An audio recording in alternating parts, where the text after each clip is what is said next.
Ready? প্রিয় দর্শক, এই মুহূর্তে গুরুত্বপূর্ণ খবরের দিকে চোখ রাখবো। ভাঙড় বিধানসভা আবারও ২৬ সালে ভোটের আগে দফায় দফায় একাধিক এলাকা উত্তপ্ত হয়ে উঠছে। আর সেই উত্তপ্তর কারণ বা মূল দোষী নাকি শওকত মোল্লা, এমনই বার্তা জানাচ্ছেন ভাঙড়ের আইএসএফ নেতা উসমান দা। সরাসরি আমরা তার সঙ্গে কথা বলার চেষ্টা করব। এবং শওকত মোল্লা ভাঙড়ে আসার পর থেকে ভাঙড় একাধিক এলাকা উত্তপ্ত হয়ে উঠছে।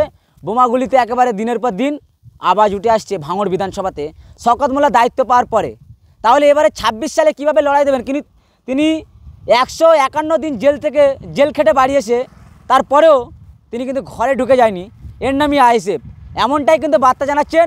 এবং সামনে ২৬ সালে বিধানসভা ভোট, ভাঙড় বিধানসভাতে কিভাবে লড়াই জানাবে শওকত মোল্লা এবং অভিষেক তৃণমূলের একেবারে একাধিক নেতাদের বিরুদ্ধে আমরা সরাসরি কথা বলার চেষ্টা করব। কেন ১৫১ দিন জেল খেটে বাড়ি আসার পরেও তাকে ফের আবারও সেই আইএসএফের ঝান্ডায় লড়াই করতে দেখা যাচ্ছে ভাঙড় বিধানসভাতে।